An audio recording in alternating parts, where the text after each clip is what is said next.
এখন যদি স্ত্রী একটু কালো হয়, দেখতে একটু অসুন্দর হয়, কষ্ট নিয়েন না, জান্নাতে ঢোকানোর সাথে সাথেই সুন্দর হয়ে যাবে, ঠিক আছে? এবং এত সুন্দরই হবে যে আপনি অন্যদিকে তাকানোর কোনো ফুরসতই পাবেন না। এবং এছাড়াও এক্সট্রা হুর আল্লাহ পাক আপনাকে দিবেন। এমনি সাধারণ জান্নাতির জন্যও 2টা করে স্ত্রী থাকবে ইনশাআল্লাহ। আর আল্লাহর পথে শহীদ যারা হবে, কয়টা স্ত্রী বলতে পারবেন? 72টা। কয়টা? বলবে এতগুলো দিয়ে কি করবেন? আরে ভাই, জীবনটা তো অনন্তকালে, 30 বছর 60 বছরের জীবনেই তো আমাদের লাগতেছে 4 জন, এই জন্য বেশি বেশি। এখানে মেয়েদের একটা প্রশ্ন থাকে, তাহলে আমাদের জন্য কি? অবশ্যই আপনাদের জন্য স্বামীদের সৌন্দর্য এত বেশি হবে যে আপনি সেই স্বামী ছাড়া অন্যদিকে যেতেও চাবেন। আরো প্রশ্ন আছে, যদি একজন স্ত্রীর একাধিক স্বামী থাকে তাহলে কি হবে? সর্বশেষ যে স্বামীর সাথে সে সংসার করেছে, সেই স্বামী যদি সৎ হয় এবং স্ত্রী যদি সৎ হয়, এই স্বামীর সাথে সে থাকবে জান্নাতে। একজন সাহাবী হুযায়ফা রাদিয়াল্লাহু আনহু ইন্তেকালের সময় তার স্ত্রীকে বলছেন, আমার পরে আর বিয়ে করবো না, যদি আমার সাথে জান্নাতে থাকতে চাও তাহলে আমার পরে আর বিয়ে করো না। একজন সাহাবী মুআবিয়া রাদিয়াল্লাহু আনহু, তিনি আবু দারদা রাদিয়াল্লাহু আনহু স্ত্রীকে প্রস্তাব দিয়েছিলেন তার ইন্তেকালের পর। আবু দারদা রাদিয়াল্লাহু আনহু স্ত্রী অস্বীকার করছেন, রিফিউজ করলেন, না আমি বিয়ের প্রস্তাবে রাজি নই, না আমি আবু দারদার সাথে জান্নাতে থাকতে চাই। প্রিয় ভাইরা, পরিবারগুলোকে জান্নাতি বানাতে হবে না। আর আপনি নিজেকে এত ছোট কেন মনে করছেন? আপনিও আল্লাহর সেই বান্দা, যে বান্দা আমি, যে বান্দা আর 10 জন মানুষ। আল্লাহ পাক আপনাকেও ভালোবাসেন, আল্লাহ পাক অবশ্যই আপনাকে ভালোবাসেন। জীবনের দীর্ঘ সময় পর্যন্ত আপনি আল্লাহকে ডাকেন নাই, আল্লাহ আপনাকে ফেলে দেয় নাই। আল্লাহ আপনাকে খাওয়ান, এখনো পরান, বাঁচিয়ে রেখেছেন, আল্লাহ নিয়ামত দিয়েছেন। আল্লাহ আপনাকে ভালো না বাসলে এমনি করেন?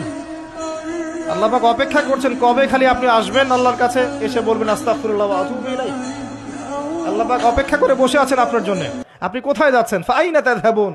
আল্লাহ পাক বলেছেন ফাআইনা তাযহাবুন, কোথায় যাচ্ছ তোমরা? আজকে সকালে গোলাপ ফুল দেখছিলাম, ফুল দেখেন মাঝে মাঝে। ওয়াইফকে দিবেন, কাকে দিবেন? বাসায় ওয়াইফকে দিবেন, দিয়ে ভালোবাসার ইজহার করবেন, বলবেন আমি তোমাকে অনেক ভালোবাসি। স্ত্রীকে নিয়ে মাঝে মাঝে আকাশের তারা দেখবেন, এটা সুন্নত। স্ত্রীকে নিয়ে রাত্রেবেলা একটু হাঁটাহাঁটি করেন, গল্প গুজব করেন, সুন্নত। মেয়েরা এগুলোই চায় যে আপনি তাকে প্রশংসা করেন, ভালোবাসেন, আদর মহব্বত করেন, তারা এগুলোই মনে চায়। হয়তো আপনাকে তারা বলে না, কিন্তু তারা এটাই চায়। আর এই হাদিসটা আপনি কেন ভুলে যান যে আল্লাহ রাসূল সাল্লাল্লাহু আলাইহি ওয়াসাল্লাম বলেছেন, আল্লাহ ছাড়া যদি কাউকে সিজদা করা যেত, সম্মান বুঝাচ্ছেন, আল্লাহ ছাড়া যদি কাউকে সিজদা করা জায়েজ হতো, আমি মেয়েদেরকে বলতাম যেন স্বামীকে সিজদা করো। কেন? কারণ আপনাকে রেসপন্সিবিলিটি, আপনার খাবার, আপনার ফুড, আপনার শেল্টার, আপনার মানে পুরো দায় দায়িত্ব নিজের হাড় ভাঙা পরিশ্রম দিয়ে, জীবনের ঝুঁকি নিয়ে স্বামী আপনার জন্য করে। সে আপনার সম্মান পাওয়ার যোগ্য তো? সে কি আপনার সম্মান পাওয়ার যোগ্য নয়? আপনি যদি সম্মানের হক আদায় না করতে পারেন তাহলে আপনি অকৃতজ্ঞ। স্ত্রী হবে কেমন? কোমল, নমনীয়, শুনবে, আনুগত্য করবে। যে কথাগুলো কোরআন সুন্নাহর মধ্যে আছে এগুলো শুনবে, আনুগত্য করবে, স্বামীর সম্মান বুঝবে। সারাদিন স্বামী বাহির থেকে কষ্ট পরিশ্রম করে বাসায় ঢুকে, তার চেহারা দেখলেই যেন সব পরিশ্রম ভুলে যায়, এমন হবে স্ত্রী।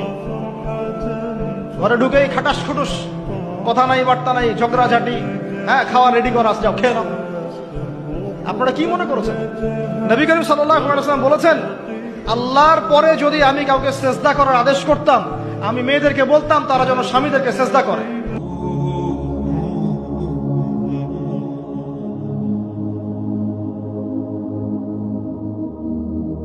এই প্রতিটা মেয়েকে আল্লাহ জিজ্ঞাসা করবেন, তোমাকে পর্দার বিধান দিয়েছিলাম, কেন পর্দা করো নাই?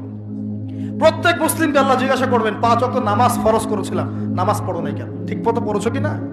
প্রত্যেক ধনীকে আল্লাহ জিজ্ঞাসা করবেন, দাঁড় করিয়ে একজন করে, একসাথে 10 জন না, একজন করে আসবে, একজন করে। এই আব্দুল্লাহ তুমি আসো, এই আব্দুর রহমান তুমি আসো, এই ওবায়দুল্লাহ তুমি আসো, এই রহিম তুমি, আব্দুর রহিম তুমি আসো। একজন করে আল্লাহ ডাকবেন, বলো তোমাকে ধন দিয়েছিলাম, কি করেছো? বলো তোমাকে ইলম দিয়েছিলাম, হক আদায় করেছো কিনা? বলো তোমাকে ক্ষমতা দিয়েছিলাম, কি করেছো? আমি জানি না আর কিভাবে ওয়াজ নসিহত করলে মানুষের কলিজার মধ্যে ঢুকতে পারে, আমার জানা নাই। আমি সহ প্রতি ব্যক্তি এই বিচারের সম্মুখীন হবেই হবে ইনশাআল্লাহ।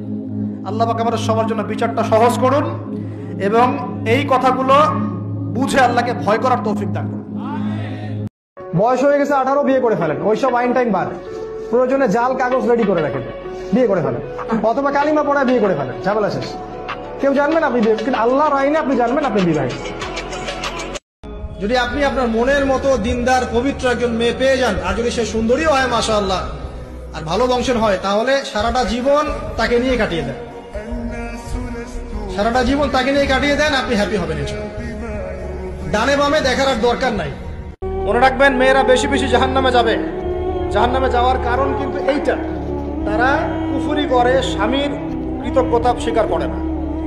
একদিন ঝগড়া লাগলে বলে দিবে সারা জীবনে তোমার কাছে কোনোদিন কিছু পাইলাম না, তোমার ঘরে আইসা আমার জীবনটা নষ্ট হয়ে গেল। আর প্রত্যেকটা স্ত্রীর এখনকার যুগ যেটা পড়ছে পরকীয়ার যুগ, টিভি সিরিয়াল দেখে তো, টিভি সিরিয়ালের যুগ, নিজের স্বামীকে ভাল লাগে না, অন্যের স্বামীকে ভাল লাগে। আবার অনেক ছেলে আছে নিজের বউকে ভাল লাগে, অন্যের বউকে ভাল লাগে। এটা ত্যাগ করতে হবে।